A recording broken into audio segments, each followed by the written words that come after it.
host, Alexa, and today I'm joined by my friend, Addie.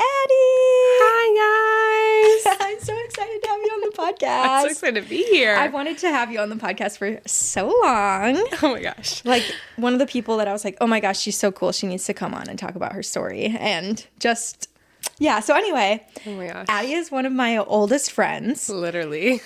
When did we become old. friends? Like, fourth grade? Dude, I think it was like second grade. I think. Or was it fourth? It was elementary school. Yeah, it was elementary school. Basically, my parents, we moved into a new townhome development. Well, not new to us.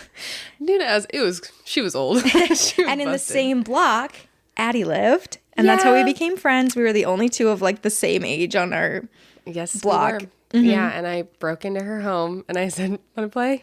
Do you remember Really? that? No. Remember? I knocked on your door and then your little brother opened it and let me in. And then he just left. And he was like, I'll be back. But I left the whole door open and I was like, That's so him. do I come in? What do I do? Like, I'm just a kid. I don't know. So I walked in and I was like, hello? And I'm like on your landing and you came in, you were like, hello? And I was like, would you like to play with me? Did we play? Yeah, we did. Oh my God, wait. Yeah, because I think I wanted to be your friend too. I think we did. And thus began a beautiful friendship of American Girl dolls and God, All of the things. all yeah. the things. What did we used to do? Kool-Aid slushies. We used ice Oh my and gosh, Kool-Aid. that is such a core memory for me because we just used the Kool-Aid packets and no sugar. So it was so sour, but So we sour. liked it. Loved it. Loved it. And the ice did not get blended well. We were bringing We would make forts. We would Yeah. play. Oh my gosh. I remember one time we played the card game Garbage until so every round, if you've never played it, you have 10 cards in front of you. You have to get them in order, ace and through number 10. Yes. And then if you win the round, you can remove a card. So then you're down to only 9 cards, 8 cards. We played until we went all the way down to 1 and then all the way back up to 10. And we're like, okay, well, this is what happens when your parents go to work all day and it's summer and you have nothing better to do. Yeah, exactly. Yeah. I know. Because I remember we'd daydream about there should be a pool in this neighborhood. Yes. We'd be mapping it out. We'd be planning it. They should do this as if we were in kind of a low income area. No one was putting a pool in that neighborhood. No, we were in such a low income area that the ice cream trucks would fucking stop at the start of our street and They turn wouldn't even come around. out. They knew. Yeah. They would literally turn around. They'd be like, no, they don't got money up there. And we'd be standing there fair, We have to go down to the corner. Yeah, you're a businessman. I respect it. No, I'm the ice cream man used to always stop in front of my house down in the neighborhood because we just moved out to the part of the neighborhood. We moved from the part of the neighborhood that was houses up to the part of the neighborhood that was townhomes. oh, well, Well, but that resulted in our friendship. Yeah. And we had so much fun. Grew up together a lot. Yeah. I was not nice all the time. It's okay. And We've grown. Neither was moved I. on. We Every had time phases. I see you, I feel the need to apologize for my actions when I was 11. Yeah, Alexa put me through the ringer. I'm kidding. No. We were kids. Listen, it was crazy. Literally, you are the friend who's seen me through the most phases of my life. I was literally, because I was like, oh my gosh, I was trying to find some pictures from earlier this morning and I found pictures of us selfies in the bathroom at our Wednesday night church that we would go to together. God. And we thought we were so cool. We did. We're standing on those toilets, guys. Standing on toilets. Each in our own in the stall. In the mirror, so you could get the full signs. outfit. Yeah, because we were and it would be before church, we need a fit. A fit. Yeah. And what was my fit?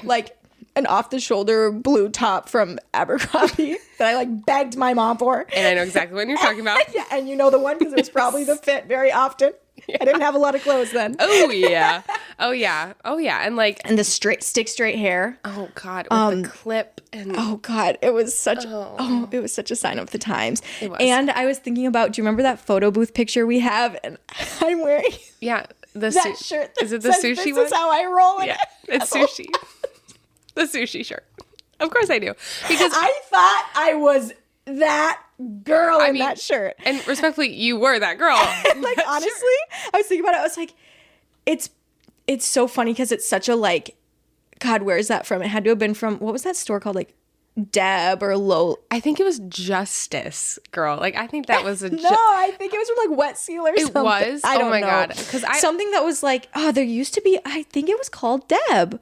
Maybe. Or something. I don't know. But anyway, just like cringy graphic t-shirts. Absolutely. And back, like when I think of it, looking back, I'm like, I thought it was really cool and it was probably really cringy. But if I think about it now, I'm like, wait, I would wear that now, like non-ironically. Yeah. Or kind of ironically. It's kind of funny. It is hilarious. Yeah. I mean, I would literally have daydreams of stealing that shirt from you. I was like, if only I could have that fucking shirt. Oh my God, I want it so bad.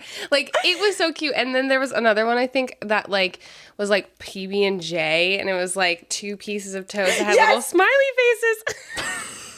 It was like, we're jamming or something. I think I got that sweatshirt at Justice. Yeah. That one was Justice. That was Justice. That was the one. And oh my God, so many funny things that I look back, I'm like, oh, it was so cringy, but it was such a sign of the times. And like, it was. We had the best times. Playing games, and one of the things that we used to do a lot, like we were in, like I said, we were into the fits, we were into the fashion. Oh yeah. So we would talk about like what our dream outfit was. We would play this one video game that was like a fashion game. Oh my gosh, the things I would give to play that game now, like I'm really curious what it was, because we would spend hours and hours in your room playing that game. Yeah. It was the My Scene Girls, right? Where it was like the shopping, and you'd go to the mall and you'd pick your event you're gonna do, and then you'd pick your shirt and your skirt, and we would I think so. And you'd like pick the pattern or whatever. And I remember one of them was khaki and you called it kayaki, and it was like a big fight in our friendship. Here's the thing. There have been many times in my life where I have been humbled by my pronunciation of things, and even into my 20s when, hear me out, I literally, here's the thing. You hear the word hors d'oeuvres and you don't think how it's spelled. You just hear it. No, exactly. Then you see it written on a page for the first time, and tell me why I thought it was hors d'oeuvres.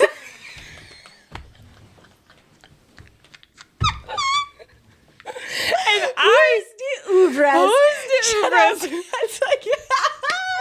and I said that with my full chest, and I was with my friend, and she goes, "Stop!" Hors Not when you were d'oeuvres? working at a restaurant in New York. That didn't happen. Yeah. Oh, that's where it was. Hors d'oeuvres, and she goes, hors d'oeuvres. I went. It's like one of those times that everything clicks in your head. Yeah. Okay, this isn't quite hors d'oeuvres. But when I was nannying, my nanny mom had said like, oh yeah, she wrote me a note and was like, there's this in the fridge, whatever. And I was like, yeah, she had me feed them jicama. And I was like, what is that? Like, I'm looking for these sticks of jicama. And my friend goes, you mean fucking jicama? And you're like, I've never had jicama. Yeah. You're like, come again? Oh my God. I just love it so much. But I do remember that. Yeah. Listen, was good. Well, we were two strong, independent women, and we knew what we wanted. And that's just how it was. Yeah. And oh my God, the hell we used to put your mom through too, because we would make up dances in your living room. We spent all day and we're like, oh, we're getting a sleepover for this one. Shelly's like, I just want peace. Like, just want peace. Like, no, I don't want 2 of you in my home. Right? And like the amount of times like she had to probably listen to the same song play over and over and over. And we'd give her this like awful, not worth watching dance, and she's like, I am working 2 jobs. Yep. And you stay here, you eat my Cheez-Its all day, and now you want to make me sit and watch this awful dance just so you can ask if you can bother me more tonight? I know. But you know what? She did. And she clapped. She sat and she listened and she was so patient. She gave us standing ovations sometimes. I said, girl, this is not worth it. We'd be at the end. And the way we would like fight about this as if it was that deep. Like, oh, the moves. We'd be like, no, do not go into a turn and then no, we need to do different. No, different. And we'd be like, oh my God, this creative differences. Okay. Creative differences. I'm just so happy that we had a friendship like that in childhood. Like, it is just like a peak epitome. Yeah. girlhood, and it was 100%. so fun. We had each other in that neighborhood full of boys, and God, yeah. I think we were literally the only two kids that were girls in the neighborhood. in like the age range. Yeah. And yeah, so it was just so good. And I feel like every time we could go like years without really catching up, and every time we see each other, it's like nothing changed. Like I know. And it's so fun. But great. what I wanted to say was that one of my core memories is we were in your living room at your first place, like when we were on the same row. Mm-hmm. And we're talking about like, what is your dream outfit? And we're talking about going to like fashion school in New York, right? Yeah. And I remember, this is really scary, and you might want to have this removed from the internet because like you did actually end up like pursuing real fashion. The dream outfit we came up with was a black t-shirt that was splatter paint with skinny jeans and flip-flops. I can't.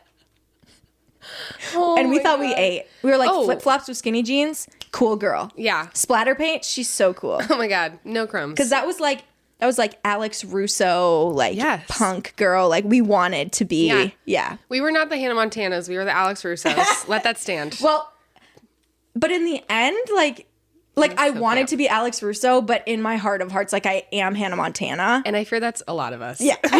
And we all want to be the cool girl. And listen, they're Hannah cool in Montana their own is the right, cool girl. but it's not like rebellious Broody. cool. Yeah. She's not like the broody cool girl. Yeah. She's like that. And like, listen, pop it, lock it. Yeah. Polka dot it. I was there. Yeah. And I loved it. Yeah, exactly. You know? But yeah, man. Oh, splatter paint.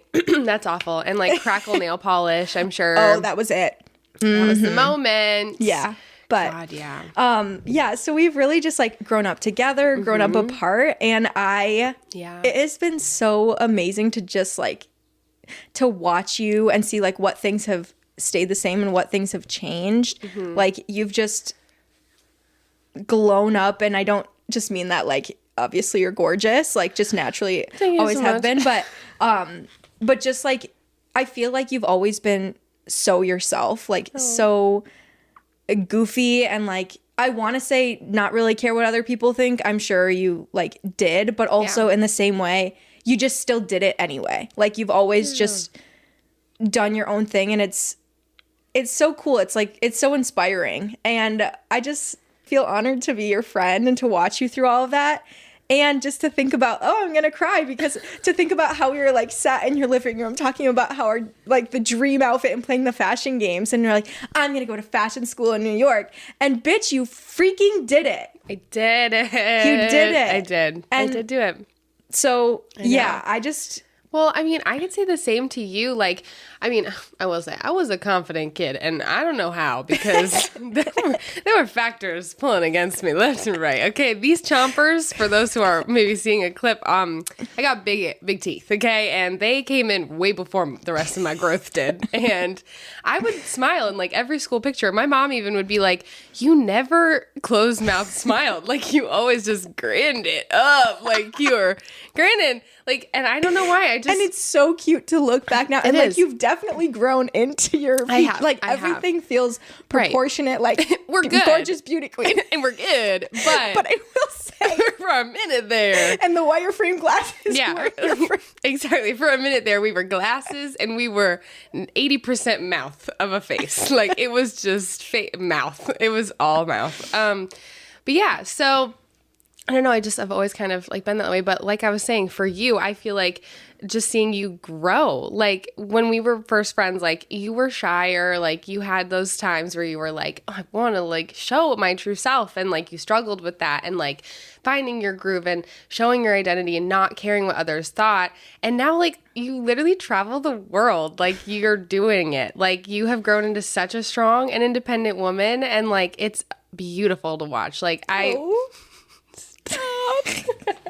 but like it's true, like I just have like loved seeing it so much, and I literally brag to everyone. I'm like, that's my friend. Shut up, you do not. Yes, I do, because it's brag-worthy. I brag to other people. I'm like, yeah, my friend, she went to fashion school in New York. She's super cool. She's like always just like done her own thing. She has really cool tattoos. She shaved her head in high school and dyed it pink. That was such a move. That was a move. I did it before it was cool, y'all. Yeah. was crazy at the time. That was Not crazy. cool then, y'all. Which I do love that. Like, I love I that love now. that you did that. Yeah, and I love that, like, now, like, kids can do that, and it's, like, not seen as, like, what the heck, clown? Like, That was a scandal. Like, people were not allowing their children to be friends with you anymore because, Yes. God forbid, you had a pink head. Pink head, and they're like, get this juvenile out of my home. She's trouble. She's trouble. Yeah, And you weren't. I weren't. I weren't. You I were was doing not. everything that, like, a normal teenager does, but just because you had a shaved head all of a sudden. All of a sudden, no. This But, like, is crazy. That really was a bold move in, like, 2014. Yeah. That's unheard of. I know, and it was literally so punk of me. It was because a boyfriend told me I would look bad with it, and then I didn't do it, and then he dumped me anyways. And the day after he dumped me, I went, I'm never letting a man tell me what I can do with my hair again. And I just went and shaved it. That's amazing. That I love it even more now. That's the best thing I've ever heard, actually. Yeah. And see, then, like, I just did it. You do what you want, and you're no like, thought. yep. Yeah. And maybe a little more thought could have been good, because the next day I did spiral and look at myself in the mirror like, oh my God, like, it's all gone. But then you just roll with it. I was like, before the pink too, it was like, wow, I'm giving army recruit. Because you're blonde. Yes. And like, it was giving Chia Pet, like Chad Michael Murray in a Cinderella story. Like, I was like, okay. People love Chad Michael Murray. They do. Unfortunately, I don't have his bone structure, so.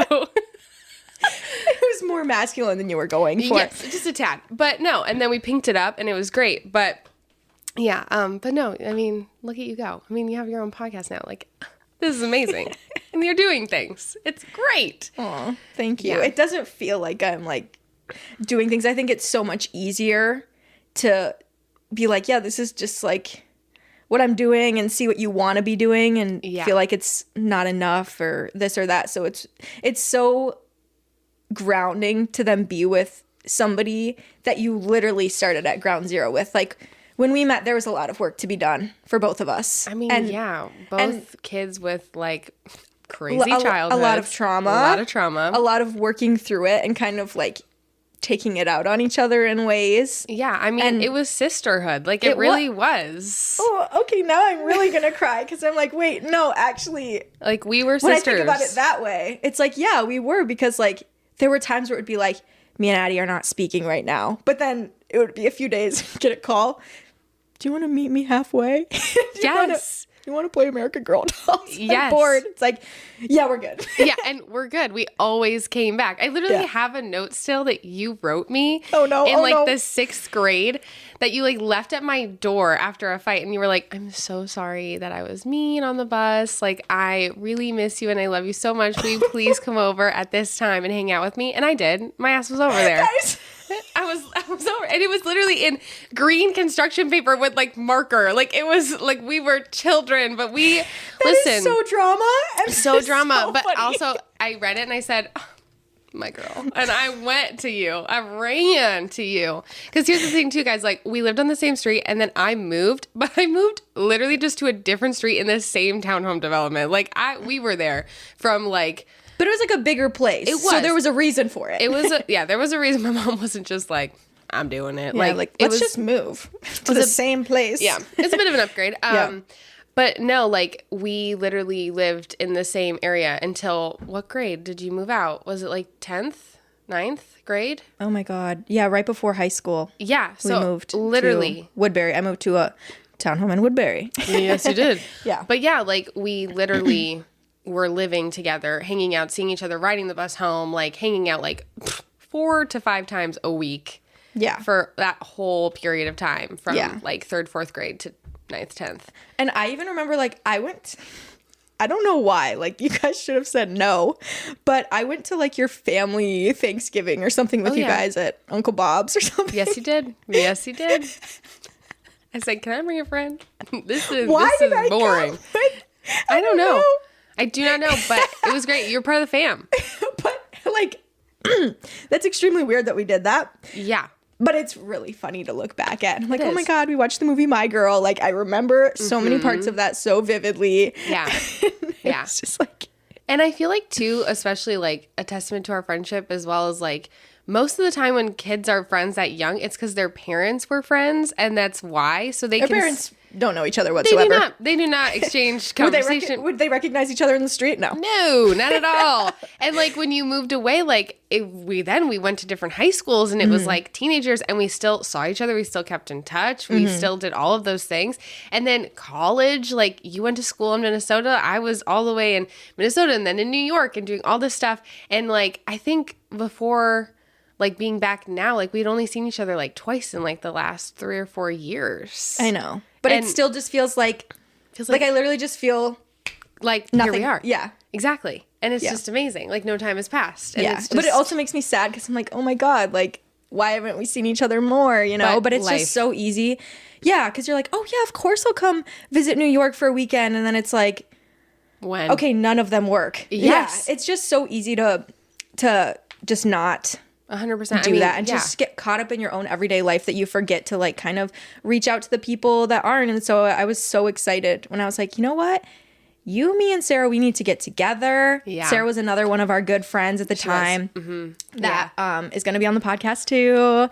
I'm super excited for that. But it's just, I feel so lucky to have like a lifelong childhood friend. And like literally no matter what, like you could call me when you're like 60 years old. It could be 10 years and I'd be like, I'm there. I'm there. Yeah. I'm there. 100%.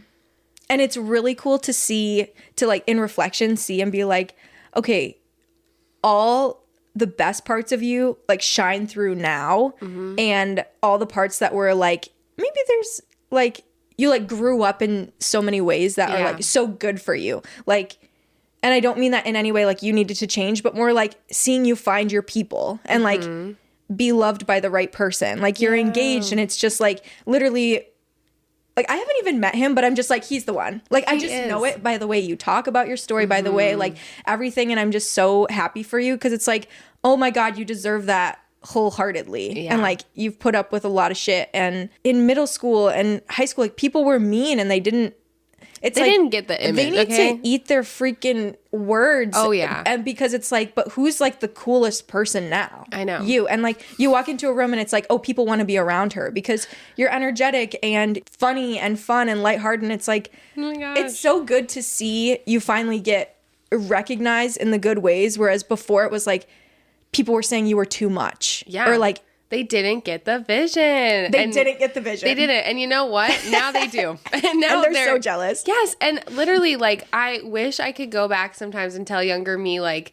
these bitches are going to want to be you. Like, in just like because they're on the hockey team doesn't mean they're that cool. Like, exactly. They literally just know how to skate. Yeah. And hit a puck. Hit the thing into the thing. Like, you know? I promise. And the thing is, you come back home and they're still the exact same freaking person they were in 8th grade. Yes, they're at the same bars. Except for now they like drink and they could probably use another shower. Yeah, and then they treat me like I'm the town celebrity. Oh my God, Addie, it's so She's good back to in see. town. She's back in town. Oh, it's so good to see me. It was it awful to see me in math class in 10th grade? Yeah, but I'm like, sure. Okay.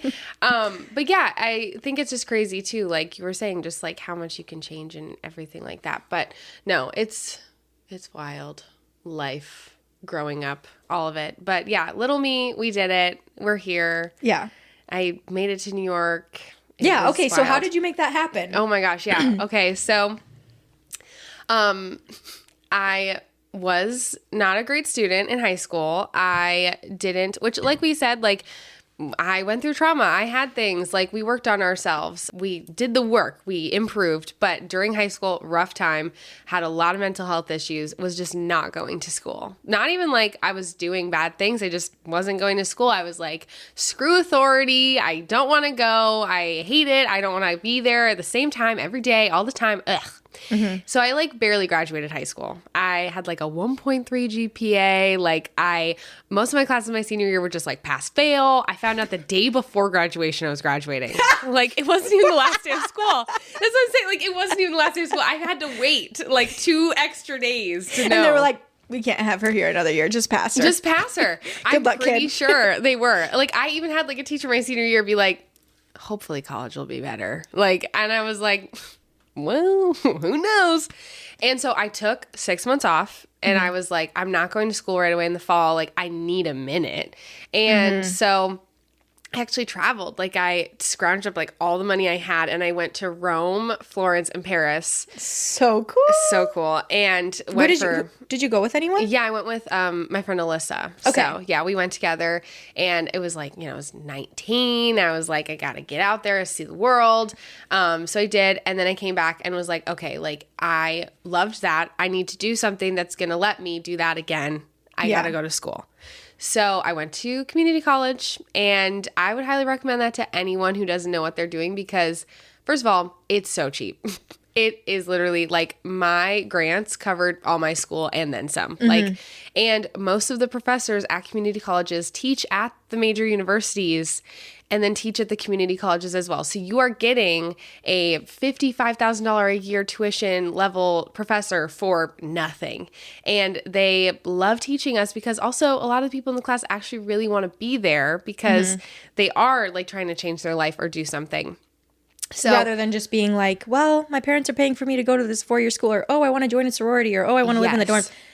I don't know. I really wanted to live in the dorms and like live on campus, and 4-year felt like right for me. But I love having people on the podcast that like show you don't have to just do that, because I feel like where we live, I know it's not everywhere, but like where we live, it is kind of like, oh, you're not going to go to like a 4-year college after high school. Oh my God, you're going to community college. Like as if it's like some type of failure, but it's literally just smart. it is. You're around people that are all different age ranges and stuff.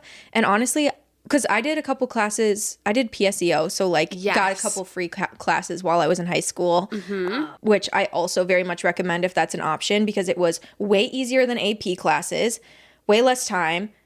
Super, like easier than the regular high school classes. I didn't have to go every day, and I got credit for high school and college at the same time, and it was free. So like I went into college with a semester done. And I could leave the high school, which at my school, we went to different high schools. At my school, you couldn't leave during the day. Yeah, like, which we couldn't either. Yeah, it was like lockdown. How the hell did you get out all the time? Girl, I just left. I would just wait.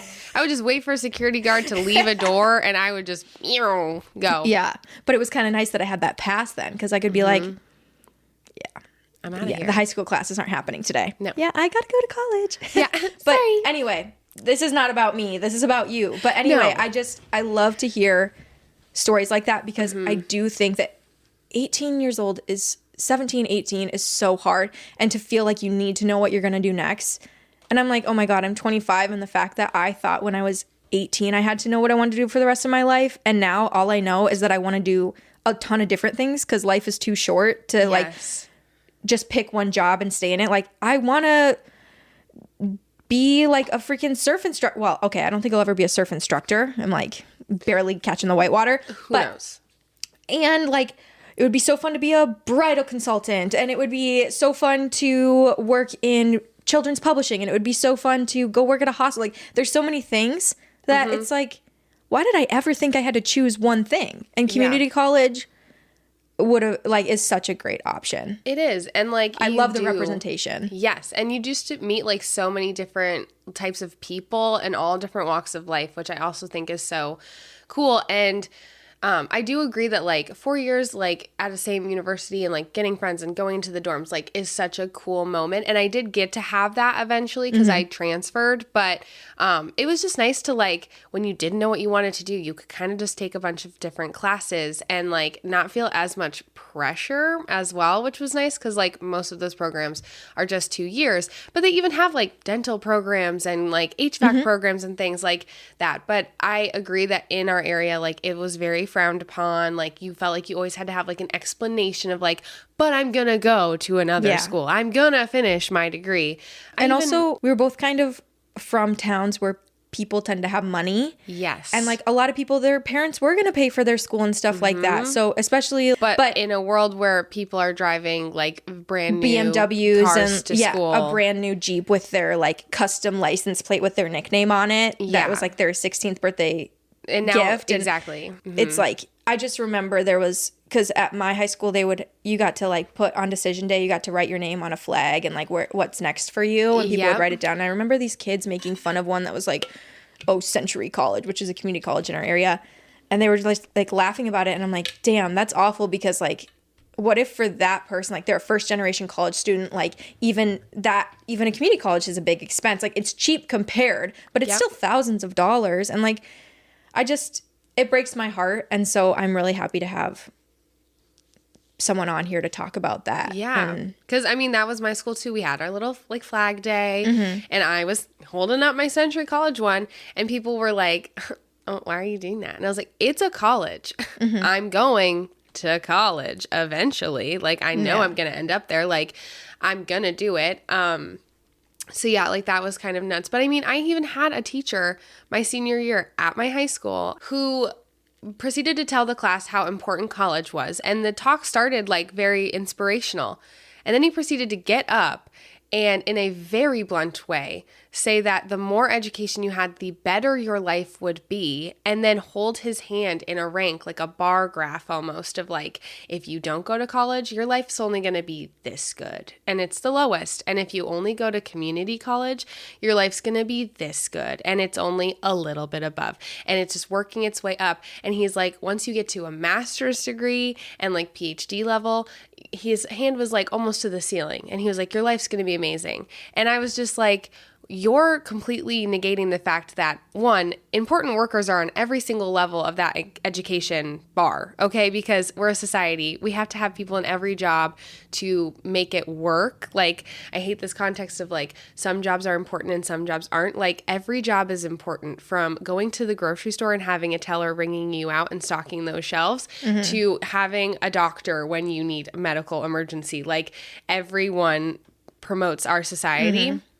And like at community college, there are technician degrees and dental hygienist degrees and things like that that are important. Like, it was just very jarring. And I was like, this attitude is horrendous. Like, I hate that. That makes me so angry because it's like, how many people are there in PhD programs or medical doctors that are freaking miserable and just doing it to please somebody else, or to be able to say like, oh, I got this degree, and then they get into it and they're miserable. Sure, they're making money. Like, that is actually so frustrating that they said that, because looking back at me at that age, that would have got me. Yes. And I'm also like, with what money? Like, and respectfully, with what money am I supposed to get a doctorate when I live with a single mother who's making like, on a good year, $35K? Like, and how am I supposed to do that? Like, FAFSA only gets you so far. Yeah. So it was just like a lot, but I just took a baby step and was like, okay, we're going to Century. Like, we're just going to like test it out. I took a light class load and I just immediately like thrived. It was just the schedule. That was really all it was. You had your freedom, and you knew like, I'm going in for an hour. All my attention span only needs to be for an hour. Yep. And my professors were so much more hands-on, and I was treated like an adult. It was like a totally different ballgame, and I just wanted to try. I was like, this is my life. Like, it's what I make of it now. Like, if I want to have the things that I want in my life, I have to be the one to forge them. Yay! Independent woman. Hell yeah. Which, like, obviously I don't wish financial duress on anyone, and our country should figure out systems in place so that food and shelter are not things that people ever have to worry about in their life. But it does make you have that like scrappiness. Like, I knew I had to pick up my bootstraps and do it myself, because mommy and daddy weren't going to be there with a paycheck to help me out, to pay my bills, to get a car, to do these things. Like, because mom was doing it herself. Yes, because mom was doing it herself. And so, yeah, I went there for like a year and a half. I thrived. I literally got like a outstanding student award. I had like my picture and my plaque like on a wall of the campus. Like, oh my God, that's amazing. Yeah. Because you know in Century how they have like all those like posters of the kids with like, I haven't been there in so long that I don't remember. Got it. But there's just like all these posters everywhere. Like, I was one of them, and I was like, what the heck? That's such a big, like, it feels like, damn. And especially, that's such a testament to, you weren't a failure. You were just in the wrong environment. Yep. Like, that wasn't where you were supposed to be. And honestly, like, how can anybody thrive in the high school thing? Like, I just think about, I would wake up early and go to school and be in class all day. And then I would either have like a sport after school or work. And then you get home and you have homework for all 6 classes. Yep. And like math homework for one is going to take you so long because everything's so tedious. You have to show your work, all of this stuff. And I just think, And then you're also supposed to get enough sleep, and you're also supposed to eat enough meals, and you're also supposed to go to the fun social events, and you're also supposed to volunteer and jack up your college applications, and you're supposed to do really well on the entrance exams, and you're supposed to figure out what you want with your life and be excited for the next thing and blah, blah, blah. And it's like, whoa. How is that sustainable? Right. And then you get to college, and also a lot of times in high school, like they're kind of fear mongering you a little bit by being like, your college professors will never accept this. And then I got to college, and it's like, oh wait, they're just real people too. Like, they're chill. My college professor will sometimes get sick and be like, sorry guys, no class today. Or he'll be like, oh my God, you got in a car accident this weekend? Like, it's fine. Like, just turn it in. We'll give you an extra 2 weeks. Like, are you okay? Like, and I was like, oh my God, I thought that it was going to be so cutthroat. And maybe it depends where you go to school, you know? Yeah. But especially with community college too, because there's so many people from different walks of life. I just remember one of my professors there, I don't know, he was just so chill. And he'd be like, who didn't read the reading today? And he'd be like, raise my hand. He'd be like, okay, go out in the hallway and join us after you're done. Like, I'm reading it. Yeah.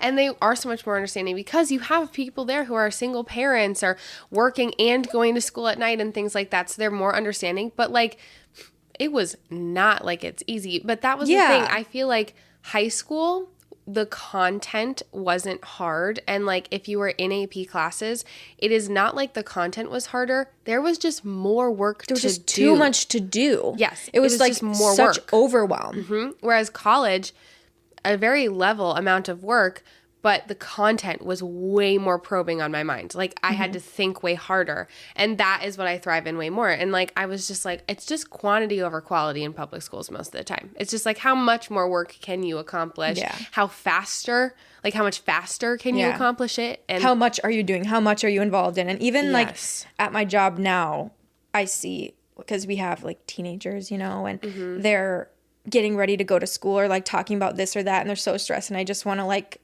I kind of want to shake them and be like, I was you need to chill out. Yes. I promise you, I know that you feel like really good about being like, yeah, and I volunteer at my church every weekend. And also I got to do this. And also I'm in marching band and also blah, blah, blah. And I'm like, I want to shake them and be like, literally, don't take 4 AP classes. This is your senior year. Go have fun. Yes, take none of them. Because I promise you, AP is going to be way harder. You have to pass the test. It's going to be harder than college. Yes. And for what?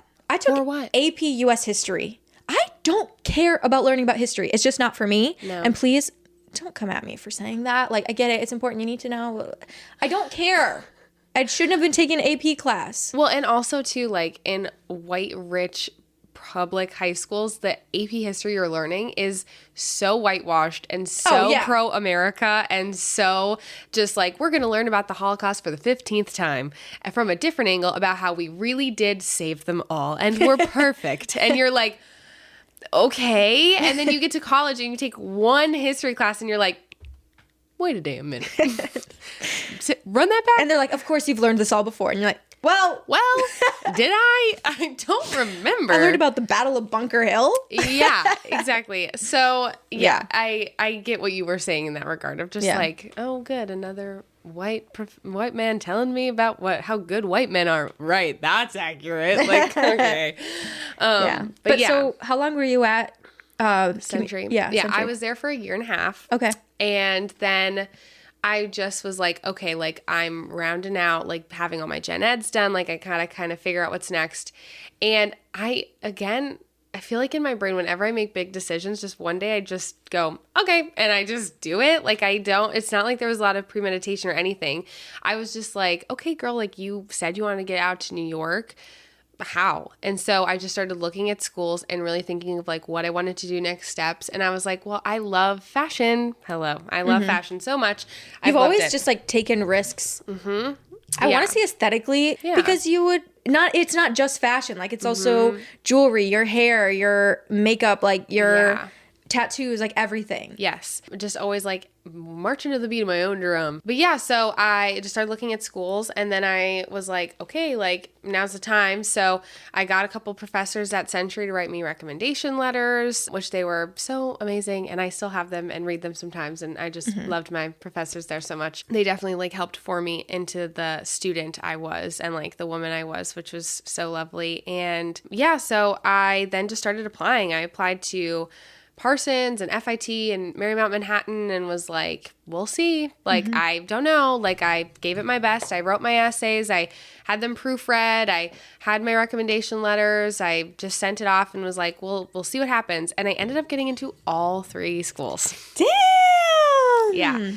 So then I was like, oh, crap. Now I like, actually have to make a decision. You were just hoping to get into one. Exactly. So I'm like, okay, so went out, toured them all, and FIT I loved because of the work opportunities. They like really pushed there that like this is like a work opportunity based college. Like we want you to get internships. We have the best connections to like all the major companies and any realm you want to be in, like we will. And might I add to like during school, what I wanted to do post school changed every other month. I was like, maybe I want to do like journalism and do fashion journalism, or maybe I want to do styling in like movies and TV, or maybe I actually want to go to fashion law, pull like an Elle Woods Legally Blonde thing. Oh, dang. Go to law school post this. Like there were so many different avenues, but I was like, again, got to have the building blocks. Like I have to do this first to figure out what comes next. So I accepted my offer to FIT in fashion business management and was like set to go that semester. So I just kind of got my ducks in a row, like getting rid of stuff, saying bye to people, like figuring out all like my dorming and everything like that, trying to like connect with people who are going to be there. And the way FIT was set up, like you had to be on the dorms if you were out of state transfer, like no matter what That's year, nice. which was nice. So I didn't have to worry about like housing and trying to find like an apartment. And I'm so grateful because the year living there on the dorm, like in the dorms, because FIT is like a very tiny campus in Manhattan. It's one block. Like we have the school buildings on one side and the dorms on the other. So you're in this little bubble in Manhattan. And I remember thinking like, this is the real New York. Like I'm in Manhattan. Like how could it not be the real New York experience? And then pandemic happened, had to go home, did online school for 1.5 years. Oh, God. Which sucks. That sucks. Like you had made it. I made it. I was there for like 10 months and then the pandemic happened. Which I will say, the pandemic brought me my fiance, so I can't be that mad. Like, love that man. Well, he went to FIT too, didn't he? Yeah. But the pandemic was when it was kind of like, okay, like fire's under my butt. Like if I'm going to tell this man I have a crush on him, I got to do it and I got to do it now. And yeah, I told him I had a crush on him and he was like, duh. It's like, yeah, we're in love, obviously. Yeah. Everybody knows it. Yeah, his exact... Waiting for you to figure it out. Literally. His exact line was like, well, yeah, I mean, like, you're it for me. Like, duh. And I was like, my God. sick. He was just patiently waiting. He's like, just yeah, waiting. this is it. She'll figure it out. Exactly. She'll know she's with the wrong one. And I was. And now I'm engaged to definitely the right one. Love my man. Aw. But yeah, so anyways, again, pandemic put a freaking wrench in my plans. Was home for 1.5 years on online school and then went back and was like actually in my own apartment then off campus. Were you in the same general area then? No, because it had to have, yeah, I was going to say it had to have been impossible to like, yeah, you're in New Jersey now going to school. Literally. But no, because it was a very rude awakening after that because my campus is on like West 27th and 7th. Like it was like midtown, like lower area, like very, very, very pristine, nice area. It's not like the place you'd want to live, but like it's the place where everything is. And so I could only afford something up in Harlem. I was on 148th Street. I just got close enough to a train line that got me close enough to school. That was like all I needed. I was like, as long as I can walk quickly to the train, get on, and then just I'm off and I'm there, works for me. How far were you? Like, what was your commute to class? It was like 30 minutes. Okay. Not that bad. Because again, like hop on a train, you sit down, you get off, I'm there. I didn't have to transfer anything, which is really nice. Yeah. But yeah, and so that was like the hardest year of my life. Like that was New York. Like my dorm experience, oh girl. Cushy. Cushy. Yeah, I was going to school full time. I had an internship 4 days a week and I was working 3 days a week. So I had 7 days a week. I was doing something. I did not have one day off. I was pulling 95 to 100-hour weeks. Oh my God. I was a shell of a human. What were you doing for your internship? For my internship, I did a couple things. At first, I was a merchandising intern for this like little consignment shop. It was just to do something. I got paid in, like shopping expenses. Like I could just buy stuff from their store with my hours earned. Like it was crazy. From consignment. Yeah, from a consignment store. I did get a Dior bag, so I cannot be so mad. Okay, right. But like that's not legal. That's not legal. Certainly not. No, they were not claiming that on their taxes. Like, nah. Yeah, they're like, sure, we didn't pay for any of this stuff. You can take it. Yeah, absolutely. It's donated. Go for it. Like, Yeah. so bad. And then I got a product development intern position with Li and Feng, which the best way I can describe this, it was the, it was the Dunder Mifflin of fashion. Okay. I was the middleman between the clothing manufacturers and the retailers. Okay. So yeah, I was like the Dunder Mifflin of clothes. Okay. We worked with like Walmart and Land's End and Aeropostale. Okay. Another word I realized was pronounced way differently. I thought Aeropostale. We're Midwest. It's Yeah. Aeropostale. Aeropostale. No. Yes. That sounds so pretentious for what it is. Uh-huh. But like I remember first day It was Aeropostale. It was Aeropostale. And I said it and my boss was like, Aeropostale? And I went, Let's not call it what it... We're talking about graphic tees, right? Yes. It's not Aeropostale. no, it's not Aeropostale. No, it's Aeropostale, girl. Get out of here. And now this word sounds like nothing to me. I'm like, Aeropostale? What? And now it's like, what am I even saying? It doesn't sound like a real word. Yeah. But so, yeah, we worked with a few big brands and just helped with like product development and design. And that was like a lot. That was probably like my Devil Wears Prada boss moment. Like my boss was cuckoo nutso bananas. Yeah. Like, what's the difference between these two belts? That, but also like we have to match this like plastic slider with the fabric of the like actual bra because we're making bras and underwear, y'all. Like it was not rocket science. And I would have to go outside and show it in sunlight, and then I have to go in the light box and look at it there, and I have to look at it in the office, and I have to make sure it looks like good in every lighting. And in every case, I would be like, yeah, I think it's good. And she'd be like, awful. And I'd be like, That's exactly what I was thinking. It was a test. it was a test for you. Yeah. And I was like, it looks goodly bad. I was like, disgusting. Of course. My thoughts, obviously. exactly. Yeah. And she was just like a workaholic, and it was a lot. But yeah, so I was there. And then I was a hostess at a steakhouse. That was how I was making my ends meet. And I was making enough money to pay my rent and my utilities. And I had like $50 left over at the end of the month to make it for groceries and public transportation, which a lot of times I hopped the train. I hopped it. And I had a lovely boyfriend, now fiance, who would sneak me food out of the kitchen because we worked at the same steakhouse. He would sneak me food, so I would eat a lot of free food. Okay.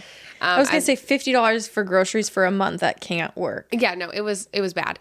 And somehow it just always magically worked out. Like I was fine. I would like get food at work sometimes, like lunches and things for free.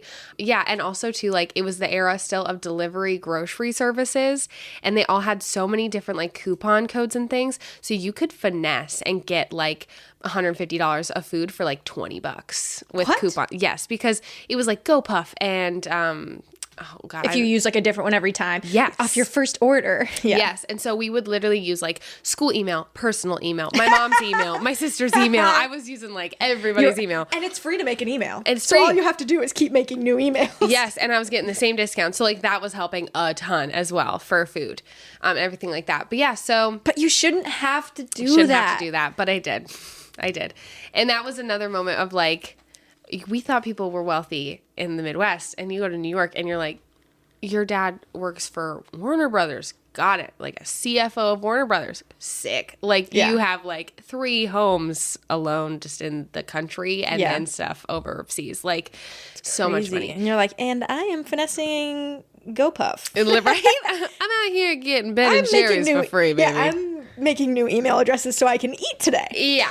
But you go on with your multiple homes. Exactly. Yeah. So like, again, not a lot of people like paid for their own rent and things. So that was something that was kind of jarring to learn that like, oh, like New York is not always the land of opportunity for everyone, because a lot of these kids have connections, and like, listen, if I had connections, I'd be using them too. Like, I get it. But like, that also more so and more importantly allows businesses to not have to pay for internships and be able to really milk free labor, because these kids' parents pay their bills. So there's no pressure for them to actually have to pay their intern level workers, because someone with mommy and daddy's money will be able to work it for free.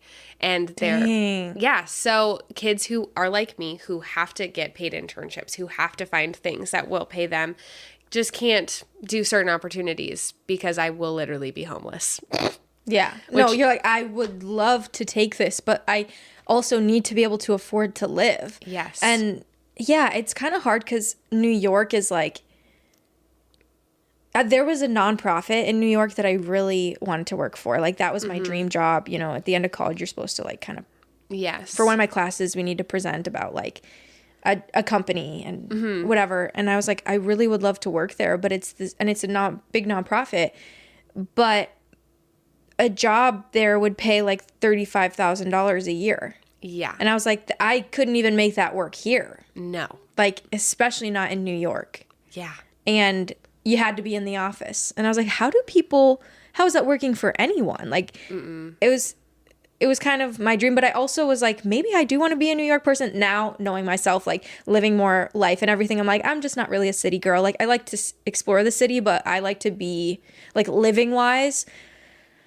I'm an Ocean Island girl. So yeah, you need beach. But that's kind of what you learn about yourself growing up too, is like, also when you're a bit younger, you're like, well, I could be this, or I could be that, or I could be this. And so like for you, when we talked and you were like, I was like, oh my God, like, are you just living your best life in New York? And you were like, nope, I don't really love it.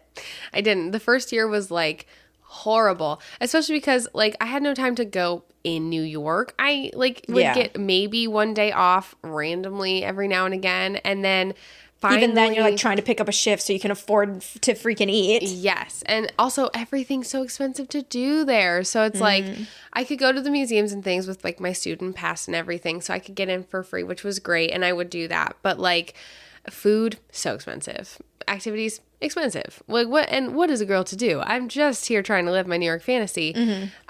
Which was, so I would just sometimes just walk around the city and just stare and be like, maybe one day, you know, whatever. But we made it through. I graduated. I ended up getting a job through my second internship with Li and Fung. I got a job as a production assistant and did that for like 5 months, and then got my job at David Yurman. And that was my big girl corporate job. And that was when the clouds finally parted. And I was like, like no more internship, no more school. I just have to work a 9 to 5. Get out of town. I have so much time in the world. Oh my gosh. The world is mine to conquer. Yeah. And I was actually also making like enough money to where I was like, I can go out like once or twice a week. Yeah. What? Yeah. Which was crazy. But again, still living in Harlem the whole time because I loved my neighborhood. It was beautiful. It was amazing. I had wonderful neighbors, a wonderful community, and like got that kind of small town feel almost. Like I knew the names of my grocery store clerks. Shout out Miguel. Love you, man. Oh, I bet he misses you. Right? But like, yeah, and we would like talk with them, and it was great. So yeah, and then I worked at David Yurman. I was my corporate girly era. I was a costing analyst in their corporate office in Tribeca. Wow. Big shiny job, which I do think is hilarious because if I had that job in Minnesota, it would just be a job. Like my family would not be like, this girl's curing cancer level proud. Like they would just be like, yeah, she got a really good job post school. Like good for her. But something about it being in New York, my family was like, you are forging your own path and look at you. But you were, well, because again, like you were saying before though, is you were like, it's not actually maybe the land of opportunities for everyone. Like it actually is a big deal to make it there in that way. Also, I think probably just because they had watched you like really kind of struggle for it and work for it, and really like you saw what you wanted, you made it happen. I mean, so weird when you look back and be like, oh my God, I can't believe what I was doing to like survive then. Like, oh my God, I can't believe I would like leave my house at 7 a.m. and not come back till 10 p.m. And that's when I would make dinner and do all the dishes. And, or like maybe I'd stop in quick in the middle of the day to eat a couple carrots and like change out my books or whatever because I would have work and school and studying and this or that. And then I just think like, oh my God, because I live a much more chill lifestyle now that I'm like, I can't believe I used to leave the house for like that many hours a day. I can't believe I used to just be on all the time like that. It's just kind of crazy what you do to make it work. It is so crazy. I mean, at a certain point that has to give. It does. Because like even at like the peak of busyness, like just a snippet of like 3 days of my life was like a Thursday. I would have class from 8 a.m. until 4 p.m. And then I would go work at the steakhouse from 6 p.m. to close, which was midnight. So I wouldn't get home until like 1:30 in the morning. Then I would have my internship Friday morning at 9 a.m. until 5 p.m. And then I would go back into work at the steakhouse from 6 p.m. to close. And we closed later. So I would be there until 1 a.m. on Fridays. And then I, again, wouldn't get home till 2. And then I would work an opening shift on Saturday at my steakhouse from like, I think it was like noon to like 6 p.m. And I was just doing that every single week and still having class then again on Monday and Tuesday and Wednesday. And how, like, when did you do homework? Just at night and like in between breaks and classes. Like I would kind of try and plan it to where if I was at school, I would give myself like a 2-hour break in between my classes to be able to do my homework. But yeah, it was just go, go, go all the time. Constant. But yeah. And so got through all of that, was my corporate girly. And then it was kind of again like, okay, like, and what's next? I'm now at this stage. I'm out of school I had been out of school now for like a year at that point, living in the city, working in the city, like things are starting to settle. Like I'm getting a routine. I've got a great group of friends. I love my friends so much in New York. I was so blessed because it's such a big city and I just met like the most incredible people. I just love them. Oh my God, so much. It's very much like what you were saying earlier. Like I found my people, like they're my soul family. Yeah. Love like them. they appreciate you for like everything that you are. Yes, exactly. And I was thinking, okay, like what's next steps? And Walker too was getting really like set up. That's my fiance. He was getting really set up in like the restaurant industry. That's what he wants to be in. And so we're like, okay, like next steps, like realistically, like where can our life end up here? And we realized nowhere. We realized no matter how hard I worked at my corporate job and how much money I made and how much money he made, and if he even opened his own restaurant like he wanted to, like we would be broke to some level in New York to some degree. We would not be able to own like we wanted to. We wouldn't be able to travel the world as much as we wanted to because rent was just so much money and food was so much money. I mean, a carton of strawberries there is like $7 on the cheap end. And you come back to the Midwest and it's like $2.99. And I was like, give me 20. Yeah. Oh my gosh. Yeah, sure. Yeah. So we just had to have like a really hard talk of like, okay, like then what's next? Like what's the next move? And that was when I made the hardest decision ever and was like, New York is great and wonderful and was such a pivotal part of my life and was a dream accomplished and was beautiful and hard and just strengthening and a formative time, but it's not going to be home. It's just still, and I just would always think back to Minnesota. I just missed her. I missed her so much. And I think too, like being a kid and not being 21 as well, like Minneapolis and St. Paul is like, what's there to do there? Like I'm 16. I can't do anything there. And so being an adult and realizing like how great the scenes are in the Twin Cities and everything for food and going out and just like stores and fun and fashion and culture, we just realized like, okay, like it's time, let's do it. And so now I'm back in the Midwest and I am loving it. So good. I'm so glad that it felt like a good move for you guys, because that's a hard realization to come to too, because it's like, no, I made my dream happen. I feel like I can't just leave. Like it almost feels like you're giving up or something, or when you realize it's not what you thought it was going to be. And that's a tough realization. Like I kind of felt that when I went to Hawaii and I was like, I can't believe I am feeling this way, but like my gut is telling me I need to leave. Like maybe it's okay that I did the thing and I accomplished it and that's what I did, but it wasn't what I thought. Like I thought I was going to, when I moved there, I thought I was going to live there like for the next few years, like the foreseeable future. And then I was there for 6 months, and I was like, my gut is telling me like my time here is over. Yep. And that was like a really tough thing, especially when it's not what you think it's gonna be, or things are just like, you're like, I knew it was gonna be expensive, but I didn't know that it was gonna be like I go to the grocery store and I end up just like leaving without anything because everything was so expensive. I like couldn't fathom paying like $8 for a bag of shredded cheese. I know, because like, you feel that too, like especially in Hawaii, like food deserts are freaking real, y'all. Like it's crazy how bad it can be when food is not like readily accessible to you, you know, like especially in New York too, like there's no superstores.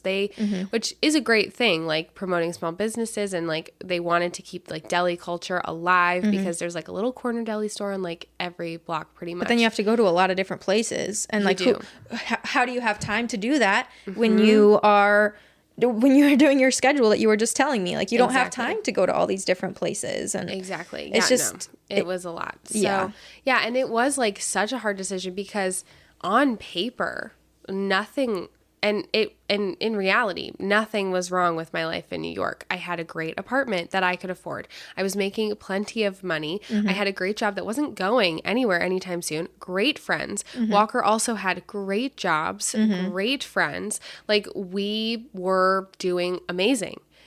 But there was just something, like you were saying, like in my gut where I was just like, this isn't about now. There's not a crisis now. It's about what comes in 3 years, what comes in 5 years. And I'm a Capricorn, okay? I love a plan. Okay, 5, 10, 15, 20, my death, beautiful. I'm thinking about it all. Yeah. Well, and you guys are also getting married, and like you think about, okay, well, you know, you had your life together, but also like marriage is kind of a symbol of like, okay, we're starting our life together. Like we're a unit now, even though you kind of already have been. Yeah. But it's like, you know, you want to be able to be married and not have a roommate.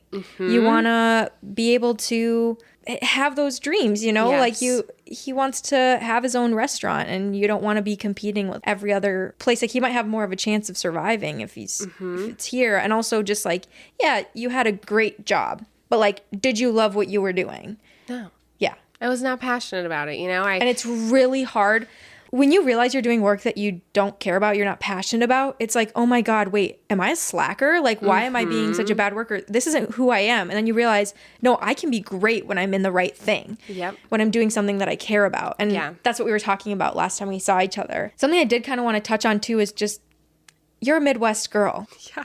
Like Midwest to New York is so different. And I feel like especially now, like we see so much of people like constantly trying to change themselves. And I feel like it would be so easy to get caught up in, oh, well, maybe I should get this done or that done or this done. And like with Love Island UK this year, we saw like everybody's like, oh my God, like they all look crazy. Like, it's too much. And I just feel like you see that more in those big areas like New York and stuff like that. And then coming back to the Midwest, how is that? Do you feel like you literally like feel the difference, see the difference? It felt like, I also like, I'm not saying like those things are bad or like shame to anyone who gets it, but not at all. It just like has to be kind of a shock. Yes. And it's in the attitude towards it. No, 100%. And again, I agree. Like, I'm not shaming any women who decide to cosmetically enhance their features. But when, you know, it's what you're seeing on social media and it's what you're seeing when you're talking with people out and about, and you're then seeing like personal friends do it as well. Like, no matter what, like you're gonna at some point in your brain be like, do I need to do it too? And I did. Like, I got some like Botox and it was fine. Like, it didn't change my life. Like, I was like, no, actually, I'm fine. It kind of felt weird, honestly. So I just decided like wasn't for me. And again, like not thinking I'm superior in any way for deciding it's not for me, because I know at 45 I'm going to be getting these forehead wrinkles, zip zap bib bap. Okay. These are going to be gone. Yeah. But it is just like comparison and perfection are the thief of joy. Like I was looking around and every woman there is like so beautiful, and you just start to feel like, oh my God, like I need to be doing this. I need to be getting this piece of clothing or doing my makeup this certain way or styling my hair this certain way or anything, just like always being like on the 110% like best possible version of yourself. I feel like I was always just somewhat in some way kind of falling short. You know, there's always so many talks about weight and new beauty trends and oh my gosh, like this different injection and this different facial and this different technique and things of stuff to do. And when I got back to the Midwest, it was like every little voice that was in my head just went silent. Like it felt like from instead being in New York, where the second you leave the apartment, it's like you're in a crowded room, like a party where everyone's just talking so loud all the time. And it's just like that in your head all the time. And then I got back to the Midwest and it was like I was sitting out on a porch all by myself and I just heard nothing anymore. It was all the noise just went away. And that in itself was like priceless. Yeah. That like the ultimate, okay, I made the right decision. Yeah. Just for my inner peace because it is just so like that. And yeah, it helped me feel like really sure of my decision because yeah, it's always hard. I mean, it was the definition of bittersweet leaving because I love my people so much. And even like I'm a Midwest girl, like most of my friends I made are also from the Midwest. Like I got Wisconsiners and Iowans. I don't know what you would call them. I don't know. Iowa people. Iowans. Illinoisans. Yeah. I don't know. I got the Midwest clan with me. I did get some stragglers. I got a Florida girl. I got some New York, some Vermonters. Yeah. From all over the place. And that's part of the beauty of it. There's so many great things about it, but it is hard when you're like, oh my gosh, this era of life, this life I built, I spent years cultivating, like collecting my friends and my little places and my grocery store clerks, Miguel, and like this and that, like my lifestyle, like collected it. This is an era of life. And now it's time to move on to the next one. Like I can't just like go back to it. Like it's not like I'm just going home to visit and I'm going to come back and my life is still here. And that's a really, even when you know you're doing the right thing, even though it feels like, God, this is what's right, it's still hard. And that's what's 100%. Like the definition of bittersweet. Like I totally feel you in that because I'm about to enter a new era of life, like moving out of where I live now. I've lived here for 1.5 years. I've been back in Minnesota and then going to be going and exploring more and just seeing what's next for me and trying different things. And it's like, it's bittersweet. I'm excited for what's next, but it's also, oh my gosh, I always just thought like, it's like, almost feels like, oh, I'm trying to savor every little thing and like, oh, I live in this house and I love this house and I live in this neighborhood and I love this neighborhood and I don't feel like I necessarily took it for granted, but at the same time, you kind of feel like you did because before you didn't think there was a finite date for it to end. Yes, 100%. It felt like the last month I was in New York, I was like photo scanning every memory to be like, and I'm never going to forget what this felt like and I'm never going to forget how hanging out with these people and being at this place was. And yeah, especially too, like being from Minnesota, like my fiance's from Michigan. So like moving to Minnesota is like a new adventure for him, like moving to New York was. But like I have like friendships here. I have things established. And so it was like also finding the balance of it's not going to be like it was when I lived here as a kid. Like I want to forge my own life here still. Like I want to live in a new part of the city and like part of the state and live in a new city and still meet new people and grow my circle. And I'm I started a new career. I'm a bridal stylist now and absolutely loving it. Totally feel just feels like such a good job for you. Like you're so good at like hyping people up, getting people excited. Like if I came in and you were my bridal stylist, like just, I don't know you at all. I'm just a person. I would be like, oh my God, okay, I feel okay because she just wants to have fun with it. She wants to help. Like it seems like such a good job for you. It's great because it's like everything I loved about fashion, like coming together. Because that's something too that I was grappling with in my line of work was like, it was so great being involved in fashion and like high-end jewelry near the end of it and stuff. Like that was so cool. But you are promoting mass overconsumption. Like that is my job at the end of the day. Like my job exists and is successful because I am making sure people are buying things that inherently they do not need and a lot of it. Like it's just really grappling, especially when I was with my production company, Li and Feng, like you're producing for Walmart. Like I'm making swimsuits that cost 99 cents to make and they're selling them for $6.99. And it's just like you get into the brain loop of if this costs 99 cents to make, including labor, how much is that person making that swimsuit top actually getting paid in the country? Not even a cent. And it's just like, oh my God, like there's no escaping it. If you get a piece of clothing and it has the recycled, this garment's made with recycled materials tag on it, most consumers would think this entire garment is made of recycled materials. No, it just has to be 30%. And that's what they do. They hit that 30% minimum mark, and then the rest is new production because it's cheaper to make new than it is to recycle old. And so it's just like, oh my God, like there's no escaping it. And it's also like when it was built with cheap materials in the first place, how much can they really do with recycling it? Like it will fall apart. It will. Like the only thing you can really recycle is cotton.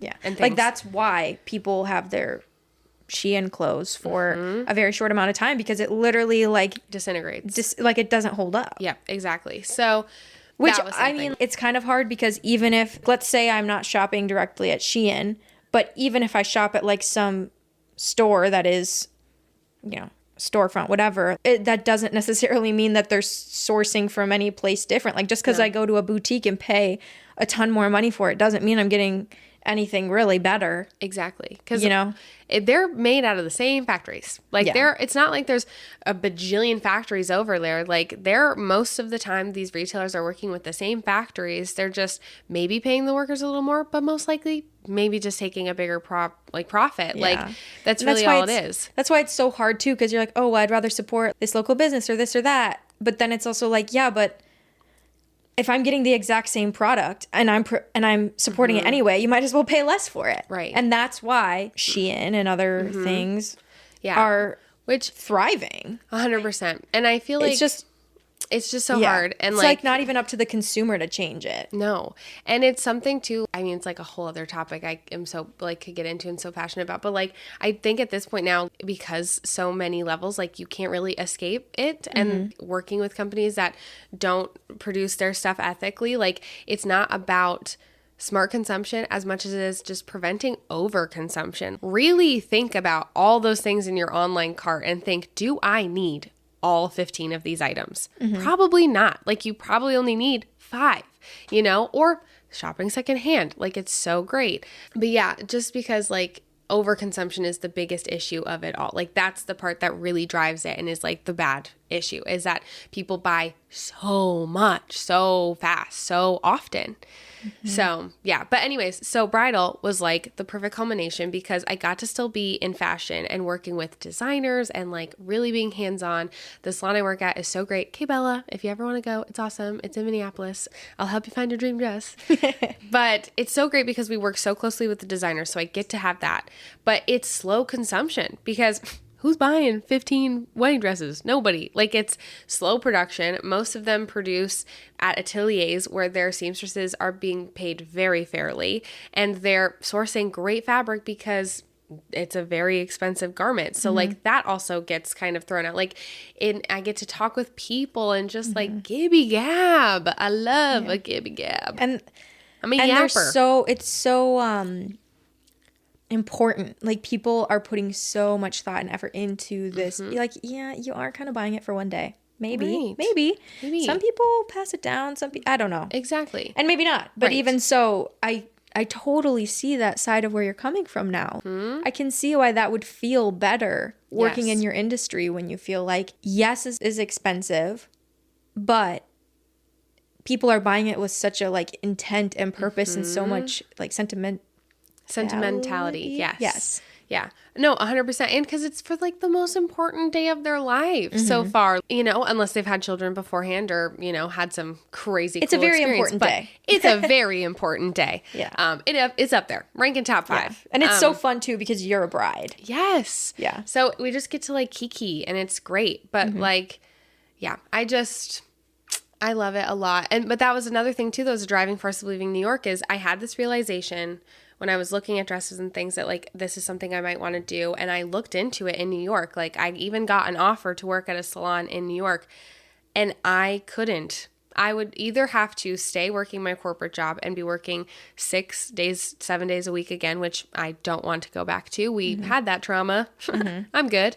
Yeah. You want to live your life. Like what's the point of living there if you're not enjoying it. Exactly. Or I was going to have to work there only part-time and take like a 50% pay cut in a city that I cannot afford to take a 50% pay cut in at all. So it was just not a reality. Like I wasn't going to be able to do it there. And so that was a big thing too. And same with my fiance. He wants to open his own restaurant. And unless you get like 1 million investors or have a ton of cash on hand, you can't do that on your own. And he didn't want 1 million investors and different voices coming in. Like he wants to be able to forge his own path.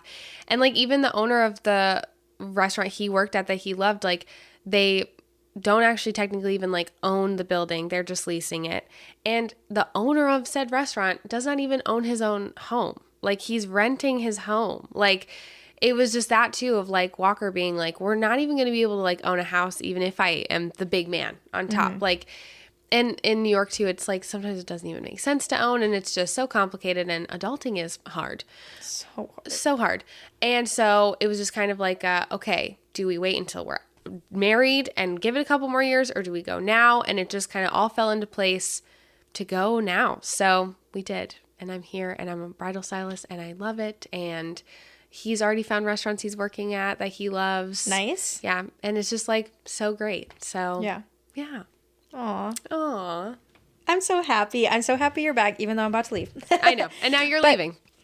But the nice thing is like this is always my home base. So it's like, and I just, I am so happy to have had this time to like really shine a light on your story and your path. Yeah. And I just think that it's really inspiring and I love the ups and downs of it. Like figuring out who you are along the way and achieving your dream and being okay when it's time to call it and be like, you know what? Actually, we have a new dream. Yeah. And yeah, so it's been so much fun to have you on. Thank you so much for coming. Thank you for having me. This was freaking fun. It is fun, right? This was really fun. Yeah. People love it. Woo! Okay. That's what we got. Bye. Bye.